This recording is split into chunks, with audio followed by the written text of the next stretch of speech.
Welcome to the Egg Whisperer Show, a program exclusively designed to promote reproductive health awareness and discuss fertility preservation options. Here is your host, the Harvard-educated fertility specialist, Dr. Amy. She's known as the Egg Whisperer. Fertility expert Dr. Amy Abazadeh. And you have yet another success story Just launched by an East Bay fertility doctor.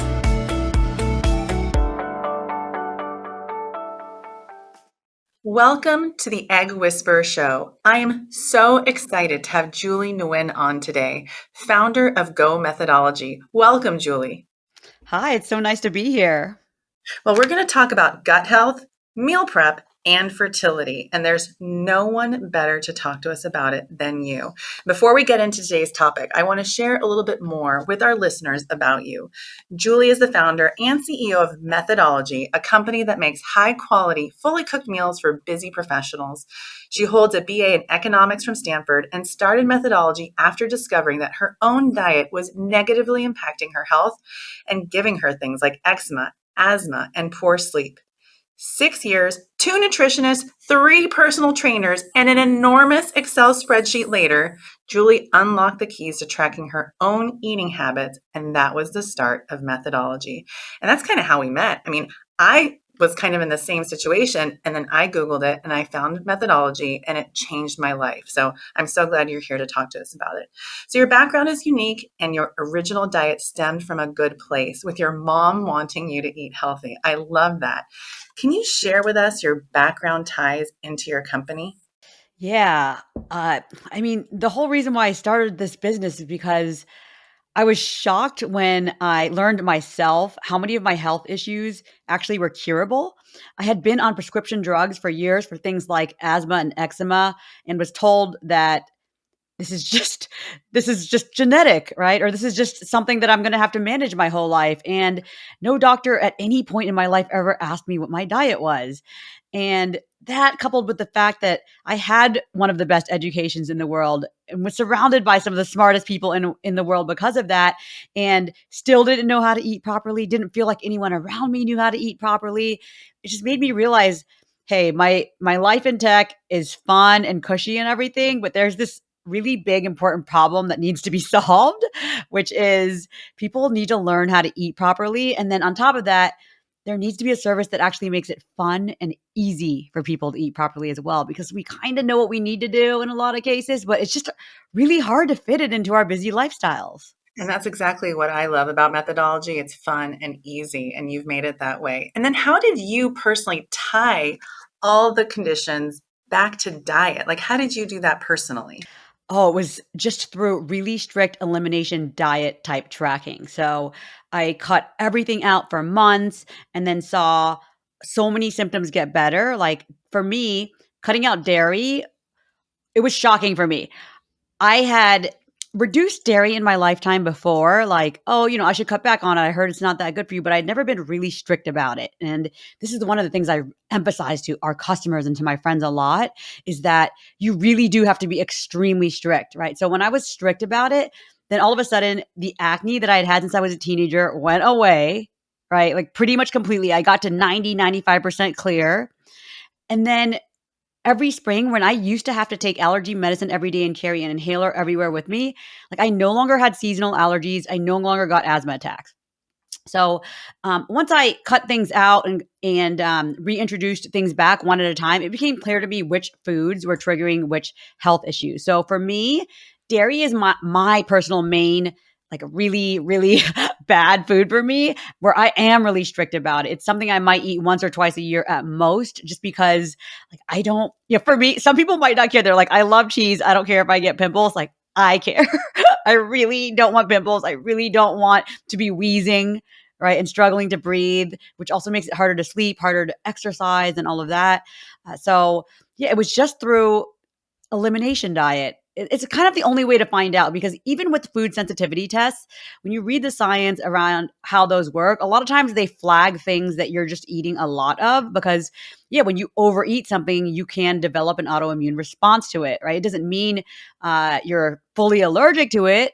I've used food sensitivity tests to kind of give me hints on things I might want to try to cut back on that I may have been overeating. But in the end, a regular elimination diet, I think, is something that everyone should try at least once in their lives. Like the number of times I've even overheard like two men having dinner saying, "Oh, I used to make fun of people who said they didn't eat gluten." And then, my doctor made me go on a no gluten diet, and all of a sudden all my digestive issues went away and my stomach, isn't bloated constantly anymore. Right. So we just don't really know until we cut things out strictly. So I think that if you are listening to this, no matter where you are in your health journey, it's worth doing an elimination diet. And you can look these up online. They basically say cut out dairy, gluten, refined sugar. Some will say cut out eggs and other things. And then you reintroduce them back one at a time, once a week. So it is a multi-month journey, but it's going to improve your quality of life so much. Yeah, and I don't think people realize that until they actually, start the process, just like those two guys who were talking about it. And then my patients who do go, who go with your customized, meals, it makes their fertility journey also so much smoother and easier. And then I send all my patients a list of your egg retrieval must-haves, and having a meal planning service like yours, especially yours, I feel like takes the guesswork out of it.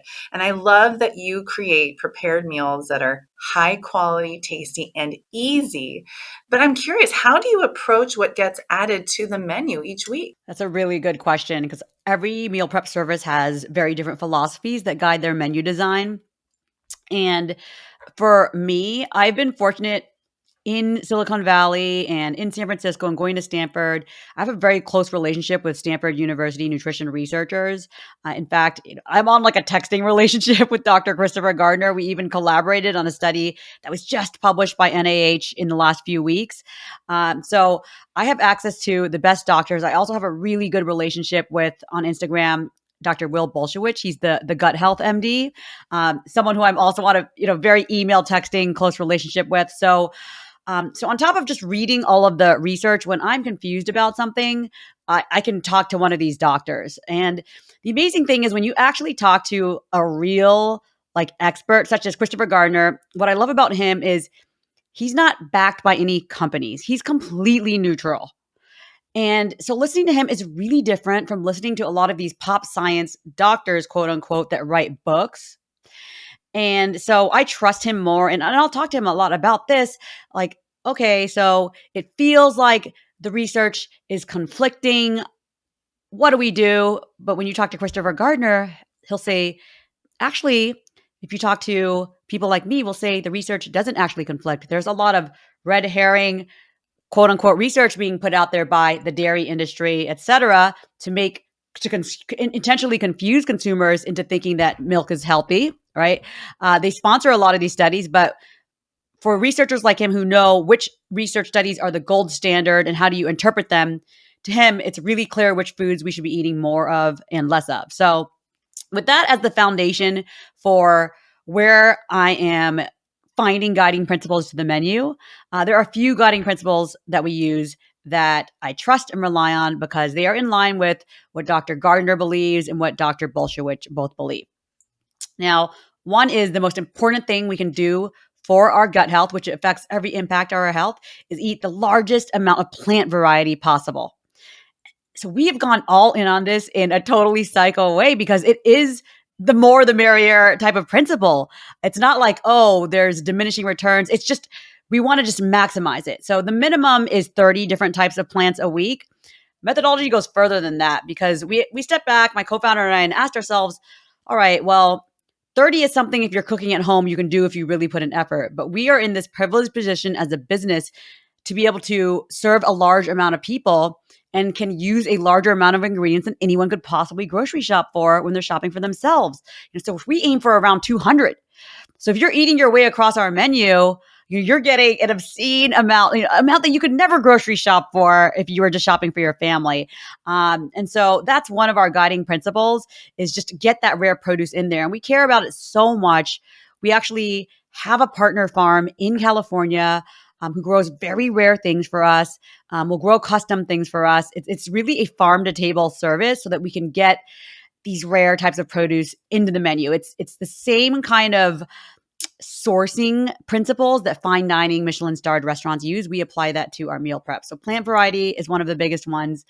The second thing I feel really strongly about, it's not talked about a lot anymore because it's grown unsexy and out of favor, is people have to eat the right amount of calories.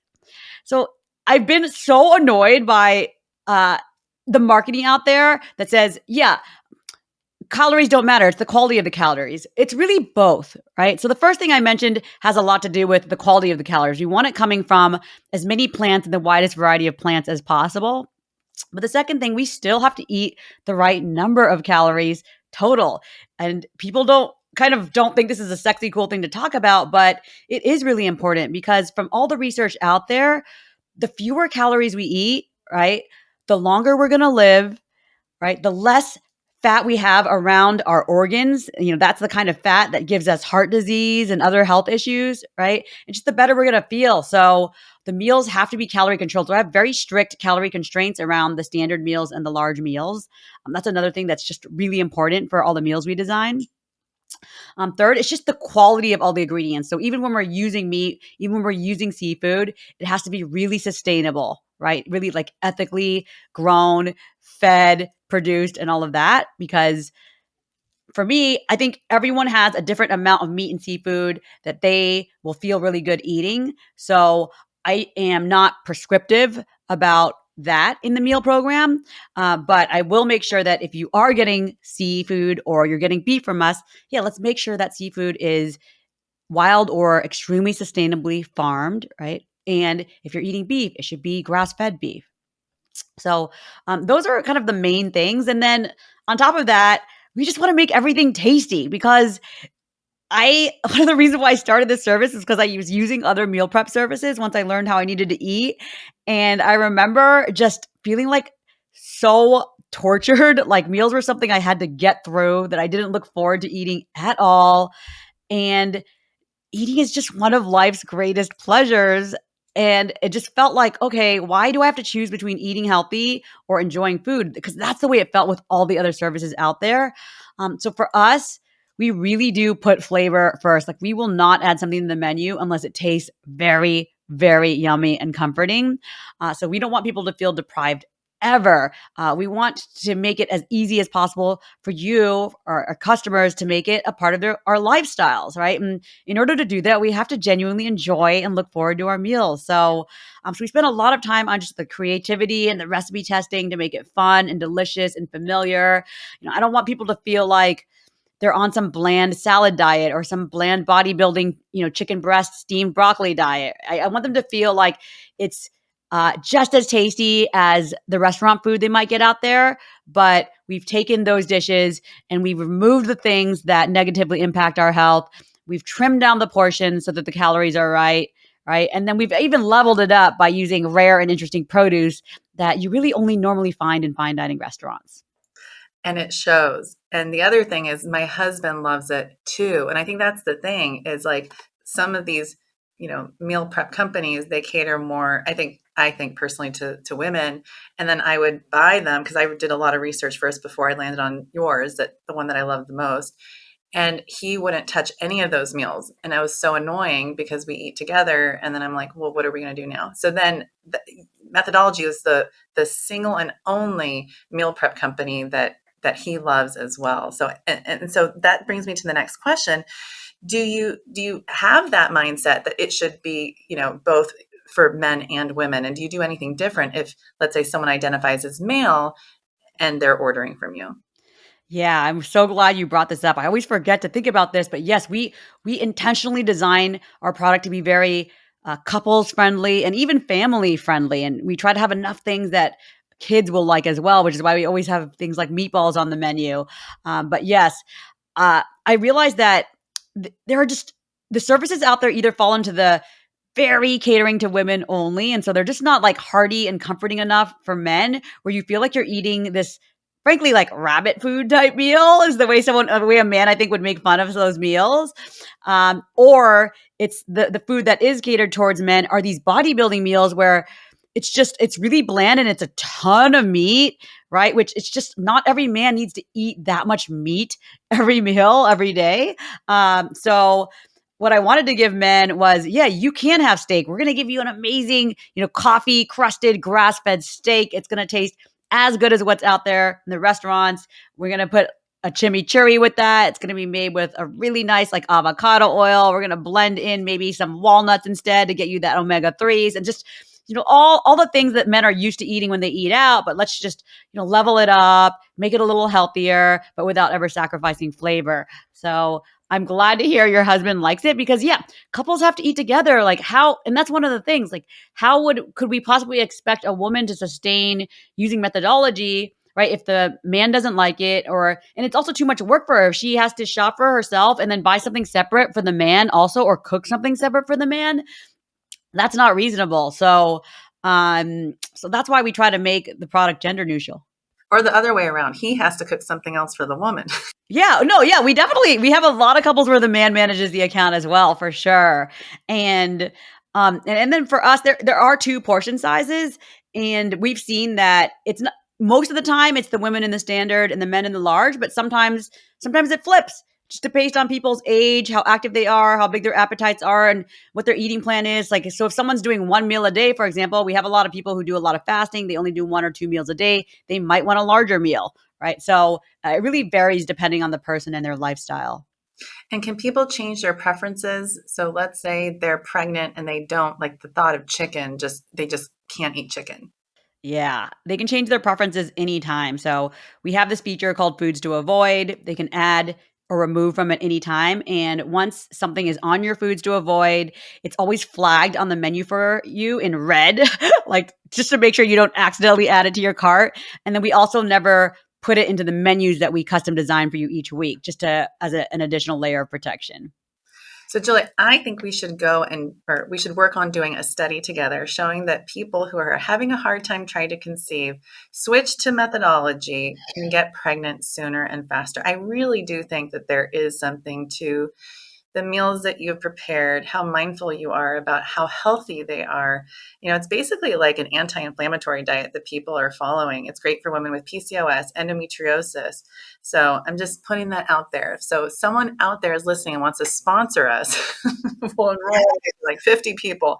And I'm kind of joking, but not really. But I feel like, I think eating right is so important. And I'm just so glad that, you're here talking to us and teaching us about what you do. And the thing is, like, I tell patients, just do it for 2 weeks. Like, you don't have to commit to doing it for like 1 or 3 months. Like, you can literally like turn the service on and off. If you go on vacation, you turn it off, around the first trimester, you turn it, let's say nothing seems appetizing, turn it off. And then maybe during the second trimester, you turn it back on, correct? Yeah, that's exactly right. And I would love to find someone to do a study like this because I've learned a lot about how to eat for fertility over the years because I went through my own egg freezing process, and we have a lot of customers who come in for this. And it's just people need to realize how important food is for hormonal health, and hormonal health is just so key to fertility. And for hormonal health, it's all about, yes, the quality of the ingredients. That's definitely one of them. But also, we really need to manage our insulin during this time because that really affects hormonal health. And one of the things that at Methodology we always do, every meal has to be designed to be very balanced. Like, I will never put some kind of super carby, sugary meal on the menu that doesn't also have protein, fiber, healthy fats, right? To make sure that you're not going to have this crazy insulin spike after you eat, which is going to negatively affect hormonal health, which is going to increase hunger and cravings over the long term. And there are a lot of vegan restaurants and meal prep services out there that don't think this way. They just are putting a vegan meal on a plate for you. And I just want to caution you, right? It should be a red flag to you if you eat one of these meals and 1-2 hours later, you're hungry again. Most likely that meal wasn't properly balanced with the right macronutrient ratio. So we always make sure that it's balanced because I want to make sure, the insulin isn't spiking, that people's hormones are balanced, whether they're trying to get pregnant or not. That's just really important to us. Even our vegan meals, we make sure there's no such thing as like a junk food vegan meal on our menu. We won't do that. It would make our lives easier because people love that kind of stuff and it obviously tastes really good, but we're just very principled with how we design our menu. And it's so important to us that people actually feel better, get to their healthiest version of themselves, and stay there. Right. Right. And I love the portion control. For me, working as much as I do, I get hangry. And also, what I do is so emotional. It's just nice to know that I actually feel less hungry. You're right. Like knowing after a meal, I don't feel like I need to have another meal. You know what I mean? And you're right. The rabbit food meal prep companies, which we won't name, um, you don't get that. You feel like you need to have another meal a lot of the time. Yeah, no, exactly. I because I have to test those all the time, and I have found myself every time I've tested one of those, I have ended up eating the breakfast, lunch, and dinner within like 3 or 4 hours, and I'm like, "Okay, it's 2 PM, I've already eaten my whole day's worth of food, so what am I gonna do now?" Right. Well, Julie, thank you so much for coming on. I really appreciate the advice that you've given us. I've learned so much from you, and I know you're going to help so many of my patients. And we'll maybe have some methodology babies to report later too. I would love that. There have definitely been methodology babies born already, but we need to make sure that there are, yeah, more of them. I mean, just think about sperm health too, because I tell my patients to, healthy for sperm health as well. So there's also the dude component as well when it comes to improving sperm health by eating healthy and eating right. So thank you again for making my patients parents through healthy eating. Oh, thank you for your support. I appreciate it so much. Well, Julie, is there anything else you want to add before we wrap up? No, just if you are, whether or not you are trying to get pregnant, yeah, look us up, Go Methodology on Instagram. But yeah, to doctor's point, diet makes a huge difference in fertility. I get emails all the time about people who struggled to get pregnant, switched to methodology, and were able to get pregnant. So do not forget about food as a key factor in improving your fertility. Awesome. Well, thank you, Julie, once again for sharing your wisdom with us. Have a great day. Thank you. You too.